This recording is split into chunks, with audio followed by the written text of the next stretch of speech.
नमस्कार दोस्तों, नाम है मेरा ऋषभ सिंह और स्वागत है आपका हमारी टेल्स ऑफ हिस्ट्री सीरीज में, जहां हम भारत में आए इंपॉर्टेंट गवर्नर जनरल्स और वॉइसरॉयज के सिग्निफिकेंट इवेंट्स को देख रहे हैं। और आज हम समझेंगे पूरी कहानी लॉर्ड चेम्सफोर्ड की।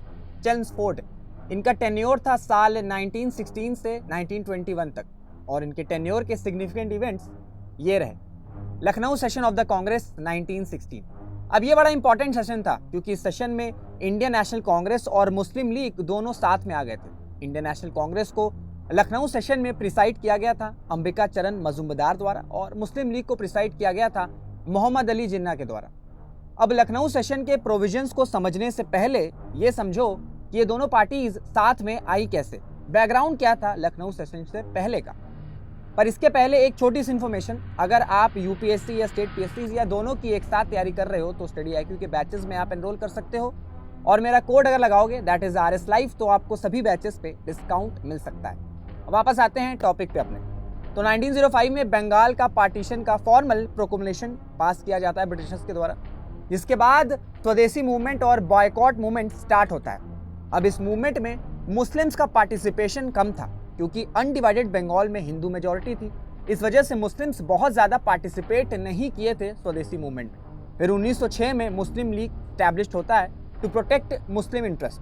अब मुस्लिम लीग का ये मानना था कि ब्रिटिशर्स बंगाल का पार्टीशन कर रहे हैं जो कि मुस्लिम्स के लिए बेटर रहेगा क्योंकि उनकी पार्टीशन के बाद मेजॉरिटी हो जाएगी ईस्ट बंगाल में और इंडियन नेशनल कांग्रेस पार्टीशन के अगेंस्ट थी। इस वजह से मुस्लिम लीग ब्रिटिश गवर्नमेंट को सपोर्ट करने लगी, पर यह सपोर्ट मुस्लिम लीग का ब्रिटिशर्स को लखनऊ सेशन में खत्म हो गया। पर क्यों, ये समझो। अब पहला रीजन, मुस्लिम लीग के मेंबर्स 1906 में मिलते हैं लॉर्ड मिंटो से और अपनी दो डिमांड्स रखते हैं, एक मुस्लिम्स के लिए सेपरेट इलेक्टोरेट और दूसरी कि वॉइसरॉय के एग्जीक्यूटिव काउंसिल में 2 इंडियंस होने चाहिए, एक हिंदू और एक मुस्लिम। पर गवर्नमेंट ऑफ इंडिया एक्ट 1909 में सेपरेट इलेक्टोरेट तो मान लिया गया, पर वॉइसरॉय के एग्जीक्यूटिव काउंसिल में एक ही इंडियन को जगह दी गई, वो भी हिंदू। दूसरा रीजन, पार्टीशन ऑफ बंगाल एन्यूल्ड इन 1911। जब से बंगाल के पार्टीशन की खबर आई थी तब से ही जबरदस्त प्रोटेस्ट हो रहे थे इंडिया में। फिर स्वदेशी मूवमेंट लॉन्च हुआ। हालांकि 1908 में स्वदेशी मूवमेंट को सप्रेस तो कर दिया गया था पर ब्रिटिशर्स पर काफी ज्यादा प्रेशर था, जिस वजह से 1911 में बंगाल के पार्टीशन का प्लान खारिज कर दिया गया और बंगाल अनडिवाइडेड रहा, यानी कि हिंदू मेजॉरिटी स्टेट, तो मुस्लिम लीग को नहीं पसंद आया। तीसरा और आखिरी रीजन, फर्स्ट वर्ल्ड वॉर, जो शुरू होता है 1914 में और खत्म होता है 1918 में। अब इस वॉर में ऑटोमन एम्पायर भी था जो ब्रिटिश के अगेंस्ट लड़ रहा था और जो सुल्तान ऑफ ऑटोमन एम्पायर थे उनको खैलिफ कहा जाता था। इसको दुनिया भर के मुस्लिम्स रिलीजियसली काफी प्रेस्टिजियस मानते हैं। तो अब अगर ऑटोमन एम्पायर ब्रिटिश के अगेंस्ट है तो मुस्लिम लीग भी कैसे ब्रिटिश को सपोर्ट करेगी। तो ये 3 इंपॉर्टेंट रीजंस की वजह से मुस्लिम लीग और इंडियन नेशनल कांग्रेस साथ में आती है और आइडिया ये था कि दोनों पार्टीज मिलकर ब्रिटिश गवर्नमेंट को प्रेशराइज करेंगे और अपने अपने डिमांड्स अप्रूव कराएंगे। तो ये था बैकग्राउंड लखनऊ सेशन के पहले का। अब देखते हैं कि क्या क्या इंपॉर्टेंट प्रोविजंस थे लखनऊ पैक्ट के। दोनों पार्टीज डोमिनियन स्टेटस पर अग्री करती हैं। डोमिनियन स्टेटस यानी कि इंडिया में सेल्फ गवर्नमेंट रहेगा बट जो एक्चुअल सोवरेनिटी है वो ब्रिटिश के अंडर ही रहेगा।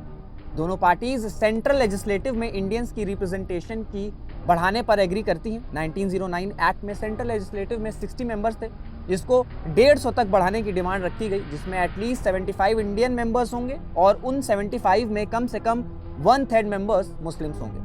फिर सेपरेट इलेक्टोरेट्स फॉर मुस्लिम, इस डिमांड को कांग्रेस ने एक्सेप्ट किया और ये तब तक कंटिन्यू रहेगा जब तक दोनों कम्युनिटी में से एक जॉइंट इलेक्टोरेट की बात ना करें। Salaries of the secretary of state for India British खजाने से जाना चाहिए, ना कि इंडियन फंड से। तो ये था पूरे इंपॉर्टेंट प्रोविजंस लखनऊ सेशन के। फिर चेम्सफोर्ड के टेन्योर में ही रोलेट एक्ट पास होता है इन द ईयर 1919। अब इसको समझते हैं। देखो 1914 में फर्स्ट वर्ल्ड वॉर की शुरुआत होती है। अब ब्रिटिशर्स को पता था कि बहुत से Indian nationalist first world war के दौरान काफ़ी ज़्यादा रेवोल्यूशनरी एक्टिविटीज़ कर सकते हैं, जिससे ब्रिटिशर्स का कंट्रोल कम हो सकता है। इस वजह से नेशनलिस्ट और रेवोल्यूशनरी एक्टिविटीज़ को काउंटर करने के लिए डिफेंस ऑफ इंडिया एक्ट 1915 पास किया जाता है, जिसके प्रोविजंस बहुत स्ट्रिक्ट थे और ये डिसाइड किया गया कि जब तक फर्स्ट वर्ल्ड वॉर खत्म ना हो जाए तब तक ये एक्ट लागू रहेगा इंडिया में। अब 1918 में फर्स्ट वर्ल्ड वॉर खत्म होता है, पर ब्रिटिशर्स के अंडर ये डर था इंडिया के नेशनल मूवमेंट और रेवोल्यूशनरी एक्टिविटीज को लेकर, जिस वजह से डिफेंस ऑफ इंडिया एक्ट को इनडिफिनाइट टाइम के लिए कंटिन्यू कर दिया गया, जिसे रोलेट एक्ट का नाम दिया गया। सिंपल ऑब्जेक्टिव था रोलेट एक्ट का कि जितने भी प्रोटेस्ट रिवोल्ट्स हो रहे हैं ब्रिटिशर्स के अगेंस्ट, उनको बिल्कुल खत्म कर दिया जाए। इस वजह से जो प्रोविजंस थे रोलेट एक्ट के वो काफ़ी ज़्यादा हार्श थे। जैसे Rowlatt act empowered the police to search a place without a warrant. This act authorise the government to imprison for a maximum period of 2 years without trial any person suspected of terrorism. ये act के through public gatherings को ban कर दिया गया था, चाहे वो cultural हो या रिलीजियस ही क्यों ना हो। तो इन सब प्रोविजंस को देखते हुए इंडिया में रोलेट एक्ट के अगेंस्ट जबरदस्त प्रोटेस्ट स्टार्ट होता है। जितने भी इंडियन मेंबर्स थे लेजिस्लेटिव काउंसिल में, वो सब रिजाइन कर देते हैं अपनी पोस्ट से, और गांधी जी भी इस एक्ट के अगेंस्ट थे, जिस वजह से वो कैंपेन स्टार्ट करते हैं अगेंस्ट रोलेट एक्ट और सत्याग्रह सभा सेटअप करते हैं 24 फरवरी 1919 को बॉम्बे में। और इसके बाद 6 अप्रैल 1919 को गांधी जी ऑर्गेनाइज करते हैं मास प्रोटेस्ट एंड मास स्ट्राइक पूरे इंडिया में इन द फॉर्म ऑफ सत्याग्रह।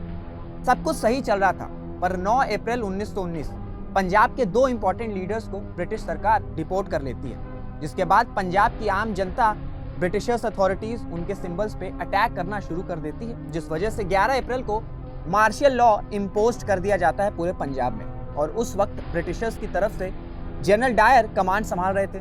फिर 13 अप्रैल 1919 बैसाखी का दिन था। सभी लोग जलियनवाला बाग में इकट्ठा हुए थे फेस्टिवल मनाने के लिए, और उन सभी लोगों को मार्शल लॉ की जानकारी भी नहीं थी।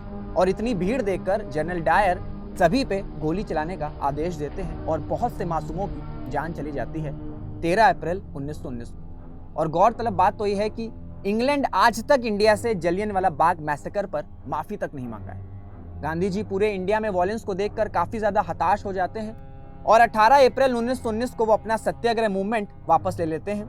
और इसके 3 साल बाद यानी कि 1922 में रोलेट एक्ट को पूरी तरह से खत्म कर दिया जाता है। तो ये थे कुछ इंपॉर्टेंट इवेंट्स लॉर्ड चेम्सफोर्ड के टेन्योर के दौरान। हालांकि अभी इनके सिग्निफिकेंट इवेंट्स की कहानी पूरी नहीं हुई है, कुछ और भी बहुत से इंपॉर्टेंट इवेंट्स हुए हैं जो हम देखेंगे इसके सेकेंड पार्ट में। अगर ये सीरीज आपको हेल्पफुल लग रही है तो आप इस वीडियोस को अपने फेलो एस्पिरेंट्स के साथ जरूर शेयर करिएगा। This is Rishabh Singh signing off.